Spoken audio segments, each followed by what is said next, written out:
이번에는 건강 챙겨보는 시간 건강톡톡입니다. 하이힐을 신은 여성들에게 흔한 질환이 있습니다. 바로 무지외반증입니다. 특히 50대 이상 여성 10명 가운데 3명은 이 질환으로 고생한다고 하는데요. 네, 제 주변에도 무지외반증으로 고생하는 분들 있어요. 심한 경우에는 수술까지 하게 되던데 일을 하면서 하이힐을 자주 신어야 하는 저도 걱정이 됩니다. 박광식 기자와 자세한 얘기 나눠볼게요. 안녕하세요. 네, 안녕하세요. 일단 무지외반증, 어떤 증상을 일컫는 건가요? 이름이 어렵죠. 네. 이 무지하면 보통 엄지를 얘기하는데요. 여기서는 엄지 손가락이 아니라 엄지 발가락을 말합니다. 이 엄지발가락이 바깥쪽으로 돌아갔다는 뜻입니다. 무지외반증은요. 단순히 돌아간 게 아니라 회전하면서 비틀려져서 3차원적인 변형이 생긴 건데요. 이 그림 보시면 엄지발가락이 이렇게 바깥쪽으로 휘고 그 대신에 발가락 관절이 안쪽으로 튀어나와서 통증이 생기고 신발 신기가 불편해집니다. 일단 엑스레이를 찍어봐서 발가락이 휘어진 정도가 15도 이상이면 무지외반증이라고 할 수가 있습니다. 자, 이런 발 변형은 왜 생기는 건가요? 여러 가지 원인이 있지만 절반은 조상 탓이고요. 네. 또 절반은 신발 탓이라고 할 수가 있습니다. 실제로 이 병원에서 환자를 만나보면요. 이 가족 중에 무지외반증을 앓고 있는 사람이 그렇지 않은 사람보다 많습니다. 주로 어머니가 많지만 아버지가 무지외반증을 가지고 있는 경우도 있고요. 무엇보다 좁고 예쁜 신발을 오래 착용하는 것도 중요한 이유입니다. 구두를 오랫동안 신고 있어야 하는 직업을 가진 스튜어디스, 또 백화점 매장 종사자에게 발생하기 쉽고요. 특히 여성들이 즐겨 신는 뾰족 구두는 발가락을 이렇게 한 곳으로 모아 이렇게 옥죄는 구조로 되어 있기 때문에 네. 신발 안에서 발가락이 움직이지 못해서 제 역할을 못하게 됩니다. 이 오랜 시간 신을수록 변형이 심해지는 건 당연하고요. 뒷굽이 높은 하이힐을 즐겨 신는 경우에는 발 앞부분으로 가는 힘이 더욱 세져서 엄지발가락 이외에도 다른 발가락이 구부러지는 변형까지 초래합니다.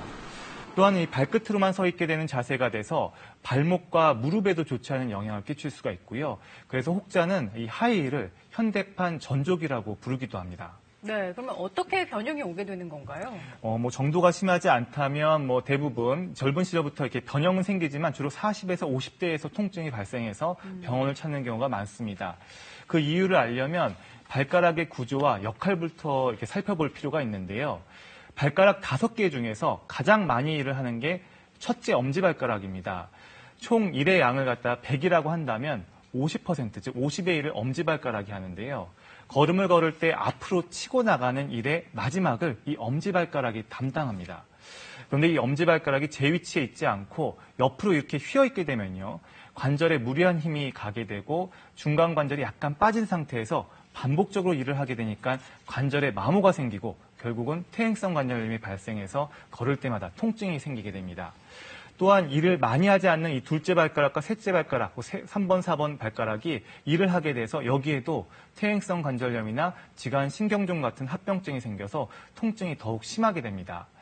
50대가 되면요. 이런 합병증들이 만성화돼서 좁은 신발을 신지 않고 단화나 그냥 운동화를 신을 때에도 이런 증상이 생길 수가 있습니다.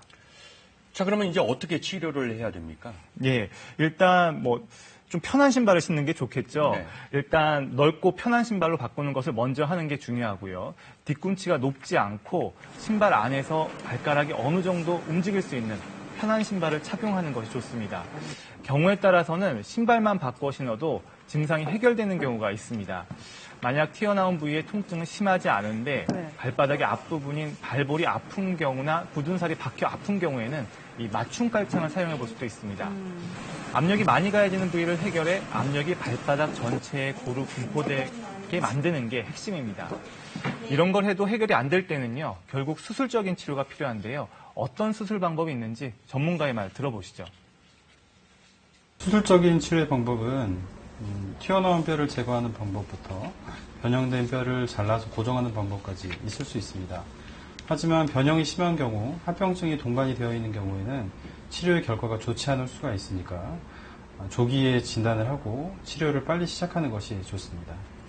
수술까지는 가지 않게 되는 게 좋겠죠, 아무래도. 예, 그렇다면 그렇습니다. 평소에 신는 신발이 가장 중요하겠어요? 예, 불편하지 않은 신발, 앞코가 이렇게 뾰족하지 않은 신발을 신는 게 핵심입니다. 신발을 선택할 땐 이 발가락 공간이 넉넉한 신발을 신고 발가락이 불편하지 않게 움직이는지 확인해야 합니다. 구두를 꼭 신어야 하는 경우에는 쉬는 시간을 가져야 합니다. 하루 신고 하루 벗고 한다든지 일주일에 2, 3회만 제한적으로 신든지 불편한 신발은 출퇴근 시간에만 신고 앉아서 일하는 시간에는 편한 신발을 신는 게 발 건강에도 좋습니다. 네, 박광식 기자 잘 들었습니다.